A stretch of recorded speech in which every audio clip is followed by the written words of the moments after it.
2013 წელს ლოს-ანჯელესი შეძრა ამოუცნობმა ისტორიამ, რომელიც დღემდე იპყრობს მისტიკის და ამოუხსნელი საიდუმლოებების გაშიფვრის მოყვარულებს. 21 წლის კანადელი სტუდენტი ელიზა ლემი უგზო უკლოდ გაქრა სასტუმრო სესილში. შემდეგ კი გავრცელდა ვიდეო, როგორ იქცევა გოგო სასტუმროს ლიფტში პირდაპირ გაუჩინარების წინ. ამ ვიდეოს ათობით მილიონი ნახვა აქვს სოციალურ ქსელებში და ამ ვიდეომ უამრავი თეორია წარმოშვა. რა შეემთხვა ელიზა ლემს? გიყვებით ამ ტრაგიკული ისტორიის დეტალებს სავსე საიდუმლოებებით და უცნაური დამთხოვებით. 2013 წლის თებერვალში ლოს-ანჯელესი შეაზრწუნა 21 წლის გოგოს გაუჩინარებამ. არა და უზარმაზარ მეგაპოლისში ვიღაცის სიკვდილი თუ გაქრობა ჩვეულებრივი ყოველდღიურობაა, სადაც უამრავი ადამიანი იღუპება ბუნებრივი თუ ძალადობრივი გზით, ან უჩინარდება უგზო უკლოდ. თუმცა ეს შემთხვევა ყველაფრისგან გამორჩეული იყო თავისი აუხსნელობით. ლოს-ანჯელესელის საუკეთესო დეტექტივების რამდენიმე კვირიანმა გამოძიებამ შედეგი ვერ მოიტანა. ელიზა ლემის საქმე არამხოლოდ დარჩა ერთ-ერთ ამოუხსნელ საქმედ კრიმინალისტიკის ისტორიაში, არამედ უამრავი მითი და შეთქმულების თეორია გააჩინა. დღეს საქმე ოფიციალურად დახურულია, მაგრამ მაინც რა მოხდა სინამდვილეში.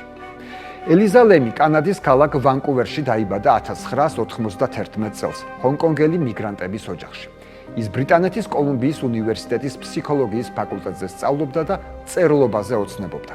ახლობლები მას აღწერდნენ როგორც ღია, გულისხმიერ ადამიანს. მისი ერთ-ერთი მთავარი მისწრაფება კი მოგზაურობა იყო. თანაც მას მარტო მოგზაურობა იზიდავდა. თუმცა ელიზას ცხოვრება არც ისე უღრუბლო იყო. მას ფსიქოლოგიური პრობლემები ჰქონდა, ბიპოლარული აშლილობა. ამის გამო ის მუდამ მედიკამენტებს იღებდა, რომელთა გარეშეც მისი მდგომარეობა გაუარესდებოდა. 2010 წლიდან ელიზას ბლოგი ჰქონდა, რომელშიც თავის ცხოვრებას აღწერდა. ყვებოდა მოგზაურობებზე და თავის ავადმყოფობასთან ბრძოლაზეც მათ შორის. გაუჩინარებამდე რამდენიმე დღით ადრე ელიზამ ბლოგში დაწერა, რომ მისი მდგომარეობა გაუარესდა, რაც მის შეშფოთებას იწვევდა. მოგვიანებით მან ახლობლები დაამშვიდა და შეატყობინა, რომ ყველაფერი მოწესრიგდა, თუმცა მისი ქცევები შეიცვალა. ბლოგებში პრობლემებზე წერა შეწყვიტა და მეტ დროს მოგზაურობის ამბების აღწერას უთმობდა. ბლოგებში ბევრი ლამაზი და ფერადი ფოტოც გაჩნდა. 2013 წლის იანვარში ელიზა კალიფორნიაში დიდი ხნით ადრე დაგეგმილ მოგზაურობაში გაემგზავრა. მარშრუტი ლოს-ანჯელესზე გადიოდა, იყო სან-დიეგო და სანტა-კრუზიც. უკანასკნელი ფოტო გოგომ სან-დიეგოს ზოოპარკში გადაიღო. 28 იანვარს მან ბლოგში დაწერა, რომ ლოს-ანჯელესის სასტუმრო სესილში გაჩერდა. ამის მერე კონტაქტი შეწყდა. არათუ გამომწერებთან ელიზა ოჯახის წევრებთანაც აღარ გასულა კონტაქტზე. მშობლები შეშფოთდნენ, კალიფორნიაში ჩავიდნენ და ადგილობრივ პოლიციას ქალიშვილის გაუჩინარების განცხადებით მიმართეს. დაიწყო სამზებრო მოქმედებები, მაგრამ კვალს ვერსად მიაგნეს. გოგონა თითქოს ჰაერში გაქრა. პოლიციამ დაკითხა აბსოლუტურად ყველა, ვისაც შეხება შეიძლება ჰქონოდა გოგოსთან, მაგრამ ვერაფერ ხელჩასაჭიც ვერ მიაგნეს. 14 თებერვალამდე გამოძიება ერთ ადგილას იყო გაჩერებული. ამ დღეს კი პოლიციამ სწორედ ის ვიდეო გაასაჯაროვა, რომელიც სასტუმროს ლიფტის კამერას ჰქონდა გადაღებული. ეს ვიდეო ინტერნეტში ყველა დროის ერთ-ერთ ყველაზე განსჯად ჩანაწერად იქცა. ვიდეოში ჩანს, როგორ შედის ელიზა ლიფტში და უაღრესად უცნაურად იწყებს მოქმედებას. ის ქაოტურად აჭერს ხელს ღილაკებს, იხედება გარეთ, ხელებით უცნაურ მოქმედებებს აკეთებს, თითქოს ვიღაც უჩინარ პიროვნებას ელაპარაკებაო. შემდეგ თითქოს დამალვაც ცდილობს. ფაქტია, რომ გოგონა დეზორიენტირებულია და შეშინებულია. ელიზა ლიფტიდან გამორბის, აქეთ-იქით შეშინებული იყურება, თითქოს მას ვიღაც ფეხ-დაფეხ მისდევს. უცნაურია ის ფაქტიც, რომ ლიფტის კარი არ იხურება, თუმცა ელიზა ამას რამდენჯერმე ცდილობს. იქმნება შთაბეჭდილება, თითქოს ლიფტი არ მუშაობს, ან მისი კარების დახურვას ვიღაც ხელს უშლის.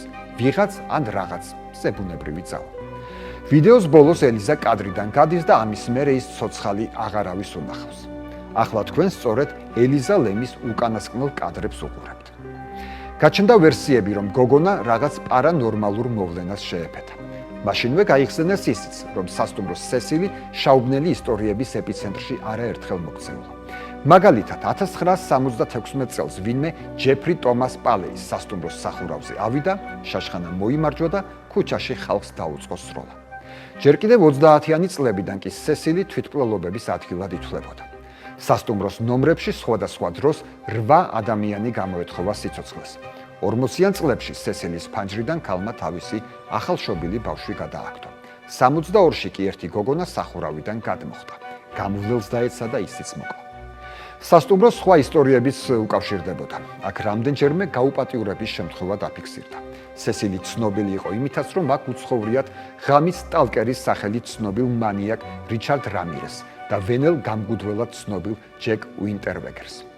სესილს მისტიკური ისტორიებითაც იცნობდნენ. სასტუმროს მაცხოვრებლები ხშირად წუხდნენ რაღაც უცნაური ხმების გამო, რაც მათი თქმით ცარიელი ნომრებიდან გამოდიოდა. საბოლოოდ ეს ყველაფერი ამბავს უფრო მიმზიდველად აქცევდა, თუმცა ელიზას პოვნაში გამოძიებას ვერაფრით ეხმარებოდა. გამოძიებამ ძირითად ვერსიად გოგონას ფსიქიური აშლილობის გამწვავება აიღო. ამას შეეძლო აიხსნა ის უცნაური ქცევა, რაც კამერამ დააფიქსირა. ექსპერტები უშვებდნენ, რომ ელიზას ჰალუცინაციები ჰქონდა. განიხილებოდა ვერსია, რომ გოგონას ნარკოტიკები ან რაღაც ძლიერ მოქმედი ფსიქოტროპული ნივთიერებები ჰქონდა მიღებული. შესაძლოა საკუთარი სურვილით ან ვიღაცის ძალდატანებითაც. სოციალური ქსელების მომხმარებლებმაც ცხადია უთვალავი ვერსია წამოაყენეს, რომელთა შორის რა თქმა უნდა შეთქმულების თეორიებიც იყო. ვიღაცამ ყურადღება მიაქცია კამერის ჩანაწერის საეჭვოდ ცუდ ხარისხს, რაც მათი აზრით ვიდეო მონტაჟის შედეგი შესაძლოა ყოფილიყო. ვარაუდობდნენ, რომ ამოჭრილი იყო ის კადრები, სადაც ვითომ და სხვა ადამიანი თუ ადამიანები ჩანდნენ. 2013 წლის თებერვალში სასტუმროში კიდევ ერთი უცნაური ამბავი მოხდა. ონკანებში წყალს გემო და სუნი შეეცვალა. თან წყლის ჭავლის შემცირდა. ონკანიდან ახლა საშინელი სუნის მქონე წყალი მოწანწკარებდა. სასტუმროს ადმინისტრაციამ გადაწყვიტა შენობის სახურავზე არსებული წყლის რეზერვუარების შეემოწმებინა.